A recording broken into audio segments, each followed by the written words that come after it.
आज हम लोग पढ़ते हैं कक्षा 10 की हिंदी और उसमें भी तुलसीदास जी द्वारा लिखे गए कुछ पद्य हैं, उनको हम लोग पढ़ते हैं। और वो जो पद्य हैं वो सवैये छंद में हैं।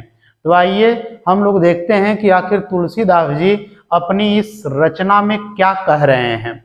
देखिए, लिखा है वन पथ पर। वन पथ पर अर्थात वन माने जंगल, पथ माने रास्ता, जंगल के रास्ते पर। जब रामचंद्र जी को वनवास हुआ तो रामचंद्र जी के साथ सीता माता और लक्ष्मण जी भी साथ चले। तो जब वो लोग जा रहे हैं रास्ते में तो क्या क्या हो रहा है वही बातें तुलसीदास जी यहाँ पर बता रहे हैं। चलिए अब हम लोग एक एक छंद को गाते हैं और उसके अर्थ को देखते हैं। देखिए, पुरते निकसी रघुवीर वधु, धरि धीर दये मग में डग द्वय, झलकी भरी भाल कनी जलकी, पुट सूखी गए मधुराधर वै, फिर बूझती हैं चलनो अब के तिक, पर्ण कुटी करी हों कितवै, तिय की लखी आतुरता, पिय की अखियां अति चारु चलें जल च्वै।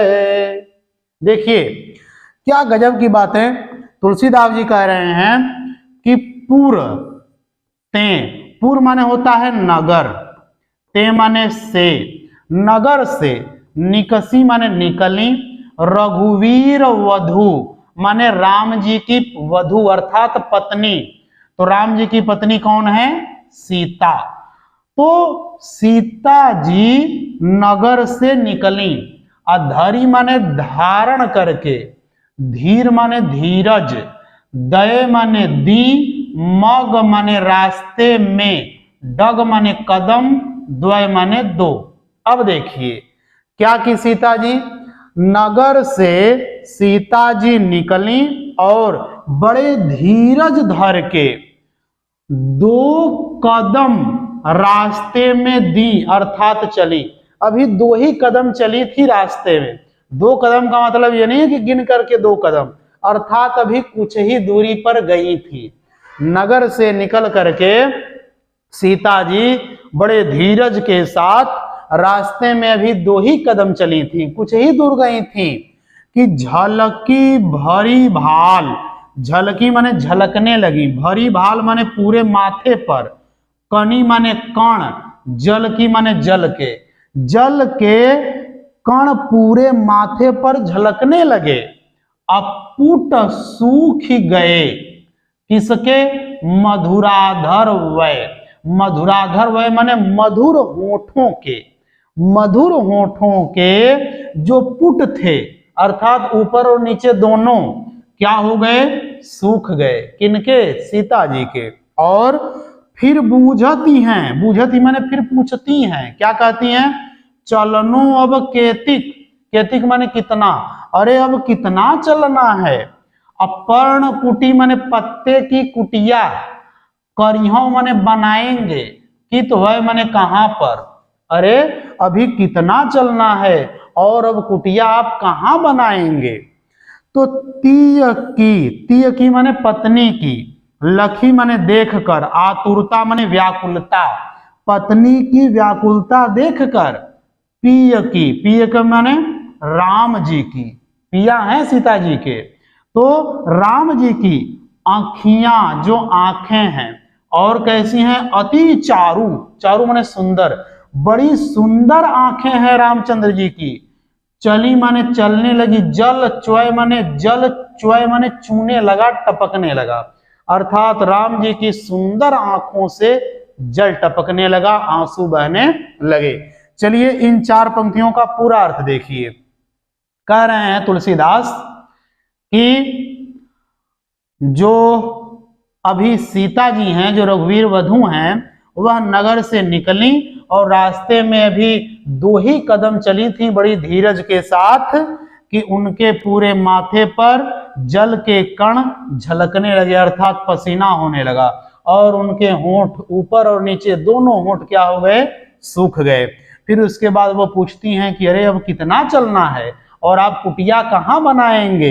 तो अपने पत्नी की यह व्याकुलता देख करके रामचंद्र जी की सुंदर आंखों से आंसू बहने लगे। ठीक है, अब चलिए आगे चलते हैं।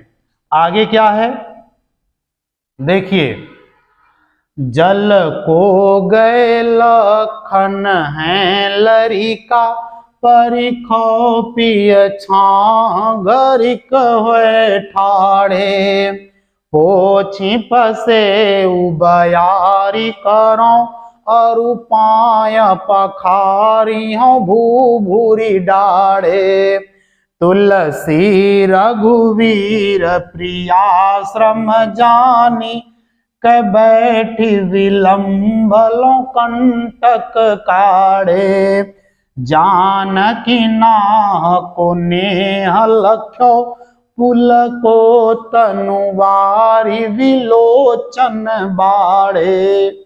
देखिए क्या गजब की बातें लिखते हैं तुलसीदास जी। जल को गए लखन है लड़िका, सीता जी कह रही हैं कि अरे वो जो लड़िका है, लड़िकवा है ना, कौन, लखन लक्ष्मण, कहाँ गए हैं, जल को, जल लेने के लिए, पानी लेने के लिए रास्ते में जा रहे हैं, प्यास लगी है। तो जो लड़िका लक्ष्मण है, सीता जी के लिए तो लड़के ही हैं, तो कह रहे हैं कि अरे वो जो लड़िकवा है लक्ष्मण ना, वो जल लेने के लिए गए हैं, पानी लेने के लिए।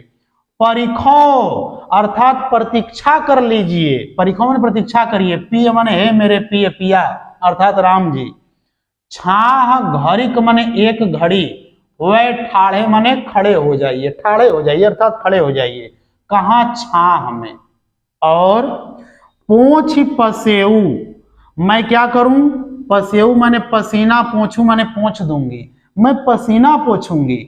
अब बयारी करो, बयार माने हवा, करो माने करूंगी, अर्थात मैं आपको ऐसे ऐसे आंचल से हवा भी कर दूंगी।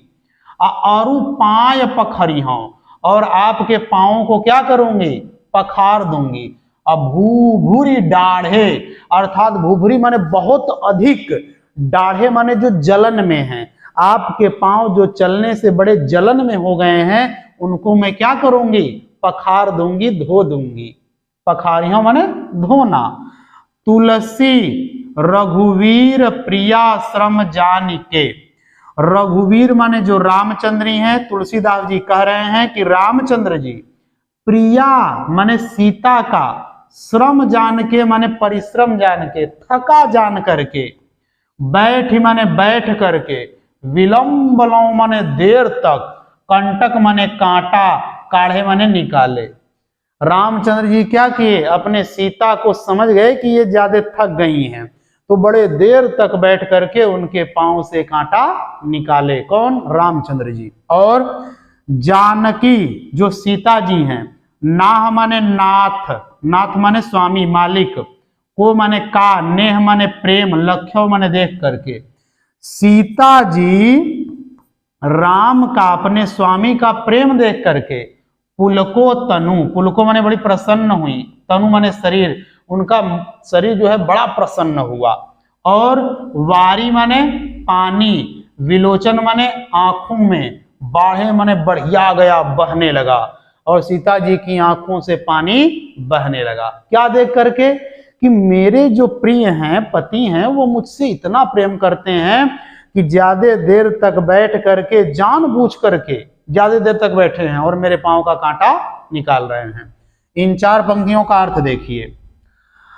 सीता जी कह रही हैं कि जो लड़के लक्ष्मण हैं वो जल लेने गए हैं, इसलिए थोड़ा प्रतीक्षा किया जाए, और छाह में थोड़ी घड़ी कुछ समय रुक जाइए मेरे प्रिय, और तब तक मैं आपका पसीना पोंछ दूंगी, हवा कर दूंगी, और जब वो जल लाएंगे तो आपके पांव को मैं पखार दूंगी, धो दूंगी, जिनमें बहुत ज्यादा जलन हो गई है चलने से। और तुलसीदास जी कह रहे हैं कि राम जी अपने प्रिया को थका जान करके बड़े देर तक बैठ करके उनके पांव का कांटा निकाले रामचंद्र जी। और जब वो ऐसा कर रहे थे तो सीता जी अपने पति के प्रेम को देख करके बड़ी प्रसन्न हुई और उनकी आंखों से झरझर झरझर आंसू बहने लगे। ठीक है, आगे चलिए, आगे देखिए, आगे के छंद में क्या है। रानी मैं जानी अजानी महा पविपाहन ते कठोर हियो है। राजहु काज अकाज न जान्यो कहियो तिय को जिन कान कियो है। ऐसी मनोहर मूर्ति बिछुरे कैसे प्रीतम लोग जियो है। आखिन में सखी राखी भेजोग इन्हें किमी कै वनवास दियो है। देखिए, अब तीनों लोग चल रहे हैं, आगे आगे राम जी हैं, बीच में सीता माता हैं और पीछे लक्ष्मण जी हैं। तो चलते समय जो गांव की औरतें हैं वो देख रही हैं, क्योंकि ये लोग रास्ते में चल रहे हैं। तो गांव की जो औरतें हैं, कुछ सखियां आपस में बात करती हैं और वो बात करते हुए क्या कहती हैं कि रानी मैं जानी, वो कहती है एक सखी कि मैं जानी, मैं जान गई। रानी अज्ञानी, वह जो रानी है कैकेयी ना बड़ी अज्ञानी है, महा माने बहुत, बहुत अज्ञानी है। और पवी माने वज्र के समान, और पाहन माने पत्थर, ते माने उससे भी, कठोर माने कठोर, हियो माने हृदय, है माने है। करिए कि ये सखी मैं समझ गई कि वो जो रानी कैकेयी है वो महा अज्ञानी है और उसका हृदय जो है ना वह वज्र और पत्थर से भी अधिक कठोर है। राजहु माने राजा भी, काज अकाज न जानियो, काज माने करने योग्य, अकाज माने न करने योग्य काम, न जानियो नहीं जाना। अरे वो जो राजा दशरथ है ना वो भी न अच्छा समझे न बुरा समझे, क्या करना चाहिए और क्या नहीं करना चाहिए ये वो जाने ही नहीं। कहियो माने कहने पर, तियो को माने अपने पत्नी के, जिन माने जिसने, कान कियो है अर्थात वो जैसा कहीं उस पर वो कान किए, अर्थात वैसा वो काम किए। कौन? राजा दशरथ। कैकेयी ने कहा कि राम को 14 साल के लिए जंगल भेज दो, तो राजा भी गलत या सही नहीं सोचे और उसकी बात मान करके जंगल में भेज दिए। ऐसा ये सखियां कह रही हैं, गांव की जो हैं। और क्या कहती हैं? ऐसी मनोहर मूर्ति, अरे देखो ये सखी इतनी मनोहर मूर्त है, अर्थात इतने सुंदर हैं ये। बिछुड़े माने बिछड़ करके, कैसे प्रीतम माने इनके प्रीतम लोग, इनको चाहने वाले लोग, जियो हैं कैसे जी रहे होंगे। अरे ये लोग इतने सुंदर हैं और इनको चाहने वाले लोग इनसे बिछड़कर कैसे जी रहे होंगे। आखिन में अर्थात आंखों में, सखी माने ए सखी, ए सखी आंखों में, राखिबे जोग रखने योग्य, ये आंखों में रखने योग्य हैं, पलकों में आंखों में बसा कर रखने योग्य हैं। इन्हें किमी कै, इन्हें माने इन्हें, इनको, किमी माने क्यों, कै माने किस लिए, इन्हें क्यों किस लिए वनवास दियो है। अरे इनको क्यों वनवास दे दिया है उसने। ठीक है, अब इसका पूरा अर्थ देखते हैं। एक सखी दूसरे सखी से कहती है, गांव की जो औरतें हैं वो कह रही हैं कि ये सखी मैं समझ गई, मैं जान गई कि वह रानी बड़ी अज्ञानी है और उसका जो हृदय है ना वह वज्र और पत्थर से भी अधिक कठोर है, और वह राजा भी गलत और सही नहीं सोचा, उसके कहने पर इनको जंगल में भेज दिया। अरे बताओ ये इतने मनोहर सुंदर लोग हैं, इनसे बिछड़कर इनके चाहने वाले लोग कैसे जी रहे होंगे। सखी ये लोग तो आंखों में रखने योग्य हैं, इन्हें क्यों वनवास दे दिया गया है। ठीक है, आगे चलिए, आगे देखिए और क्या बातें होती हैं आगे।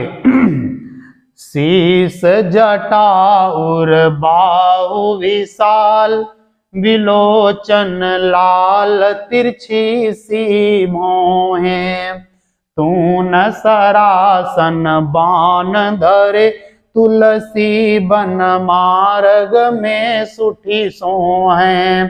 सादर बारही बाय सुभाय, चितय तुम त्यों हमरो मन मोहे। पूछति ग्राम वधू सिंह सो, कहो सांवर से सखी रावर को है। देखिए, शीस जटा, सिर पर जटा है। उर माने हृदय, सीना, वक्षस्थल, बाहु माने भुजाएं, विशाल माने विशाल हैं। अर्थात सिर पर जटा है और विशाल वक्षस्थल है, सीना है और बाहें विशाल हैं। अब विलोचन लाल, विलोचन माने आंखें, लाल माने लाल हैं। तिरछी सी भौहें हैं, और भौहें कैसी हैं? तिरछी सी हैं। ये सखियां कह रही हैं कि अरे शीश पर जटा है और हृदय अर्थात सीना और भुजाएं विशाल विशाल हैं, लाल आंखें हैं, तिरछी तिरछी भौहें हैं। अतून सरासन बाण धरे, तून माने होता है तरकस, सरासन माने धनुष और बाण माने बाण। क्या क्या रखे हैं? तरकस रखे हैं, बाण रखे, धनुष रखे हैं और बाण रखे हैं। तुलसीदास जी कहते हैं कि वन मार्ग में अर्थात जंगल के रास्ते में, सूखी माने बड़े सुंदर, सुहाए माने शोभित हो रहे हैं। अरे जंगल के रास्ते में बड़े सुशोभित हो रहे हैं। सादर माने बड़े आदर के साथ, बारह माने बारह ही बार माने बार बार, सुभाय माने बड़े सुंदर लग रहे हैं।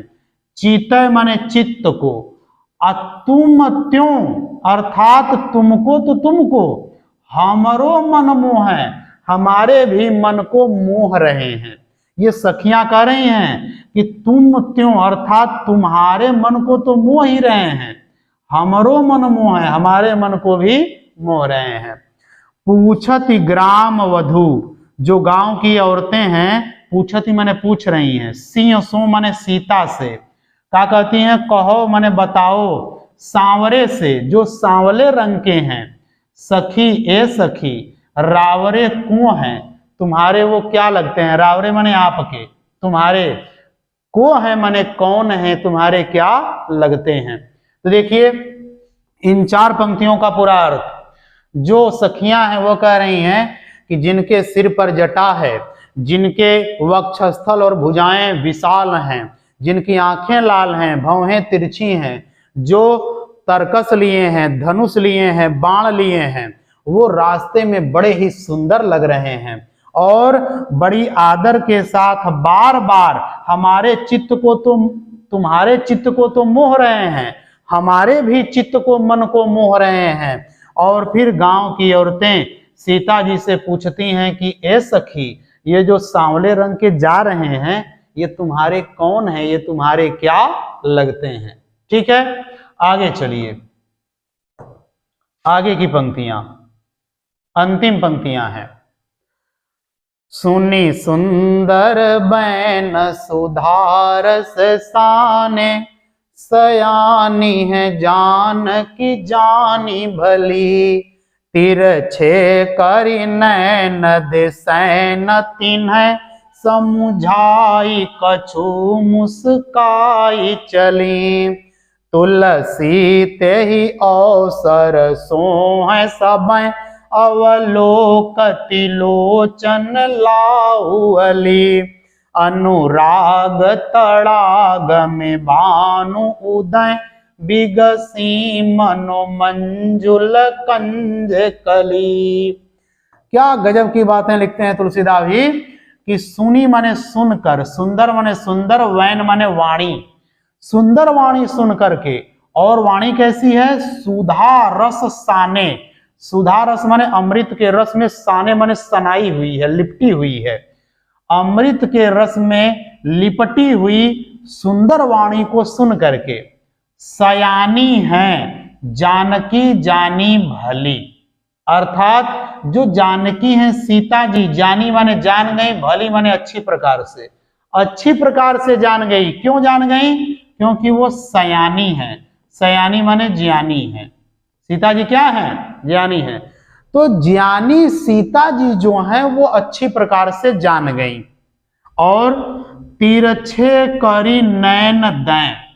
तिरछे माने तिरछे, करी माने करके, नैन माने आंखों को, असैन तिन्हे अर्थात उनको संकेत करके, सैन माने संकेत करके, अपनी आंखों को सीता जी तिरछे करके संकेत से, समझाई माने समझा करके, कछु माने कुछ, अब मुस्कुराई माने मुस्कुरा कर, चली माने चल दी। सीता जी उनकी बातों को सुन करके, सीता जी जानकार हैं, बुद्धिमान हैं, और वो इतनी जानकार हैं कि वो बस केवल इतना कि अपनी आंखों को तिरछा करके केवल संकेत मात्र से, संकेत, सैन माने संकेत, संकेत मात्र से मुस्कुरा करके और समझा करके चल दी। और तुलसी तेही अवसर, तुलसीदास जी करेंगे तेही अवसर माने उस समय, सोहे समय माने सब सुंदर लग रहे थे, और अवलोकति माने देखते हुए, लोचन लाहू माने सुंदर सुंदर आंखें, अली माने सखियों की, सखियों की सुंदर आंखें बड़ी ही सुशोभित हो रही थीं। किनको? उस अवसर में। किनको देखकर? रामचंद्र जी, सीता जी और लक्ष्मण जी को देखकर, कि उनकी आंखें बड़ी सुशोभित हो रही थी, आनंद पा रही थी। किनकी? सखियों की आंखें। कौन सी सखियां? जो गांव में जो औरतें हैं, वो बड़ी अपने आंखों से आनंद ले रही थी इन तीनों लोगों को देख करके। अब सोचिए कि रानी है सीता जी, रामचंद्र जी राजा हैं, तो अपने राजा और रानी को ये लोग साक्षात आंखों से देख रहे हैं जाते हुए, इसलिए इनकी आंखों को बड़ी संतुष्टि मिल रही है, इनकी आंखें धन्य हो रही हैं उनको देखकर। और देखिए अंतिम में कह रहे हैं तुलसीदास कि अनुराग तड़ाग, अनुराग माने प्रेम, तड़ाग माने तालाब, प्रेम रूपी तालाब में भानु माने सूर्य, उदय माने उगा हुआ है, और बिगसी माने खिल गई हैं, मनो माने मन की, मंजुल माने सुंदर, कंज कली माने कंज कलियां अर्थात कमल के फूल, कमल की कलियां, कमल के फूल की कलियां, सुंदर सुंदर कलियां मन रूपी क्या की हैं? खिल गई हैं। या फिर आप ऐसे भी कह सकते हैं कि यहाँ पर मनो जो है ये अलंकार है। कौन सा? उत्प्रेक्षा अलंकार। तो यहाँ उत्प्रेक्षा अलंकार मानते हैं, और यहाँ अगर आप देखें तो आपको अनुप्रास भी मिलेगा, म क है कि नहीं? तो इसलिए अब इसका पूरा अर्थ आपको मैं एक बार में बताता हूं, सुनिए। सीता जी उनकी अमृत से सनी हुई बातें, सुंदर बातों को सुन करके सीता जी जान गई भली प्रकार, और वो बड़ी ज्ञानी है, इसलिए अपनी आंखों को तिरछे से संकेत करके, उनको कुछ समझा करके, मुस्कुरा करके चल दी। और उस समय तुलसीदास जी कह रहे हैं कि सभी सखियों की आंखें धन्य हो गई हैं उनको देख करके, बड़ी सुंदर लग रही हैं आंखें, और ऐसा लग रहा है जैसे कि प्रेम रूपी तालाब में सूर्य उग गया है, और मानो सुंदर सुंदर कमलों की कलियां खिल गई हैं। अर्थात यहां पर जो सखियों की आंखें हैं वो क्या हैं? कमल के समान हैं, और जो रामचंद्र जी हैं वो सूर्य हैं। किसके सूर्य हैं? तो अनुराग अर्थात प्रेम के तालाब के सामने उगने वाले सूर्य हैं वो। तो देखिए प्रेम का तालाब है, और उधर से श्री रामचंद्र जी निकले हैं सूर्य की भांति। तो प्रेम के तालाब में जो आंखें हैं किनकी? सखियों की, वो आंखें कमल के समान खिल गई हैं। ठीक है, इस प्रकार ये आपका पूरा हो गया वन पथ पर। इसमें आपको ध्यान ये देना है कि यदि आपको यहाँ पर अर्थ निकालना आता है इन पंक्तियों का, तो आप इनके ऊपर आधारित सभी प्रश्नों का उत्तर कर सकते हैं। ठीक है, ये समाप्त हो गया।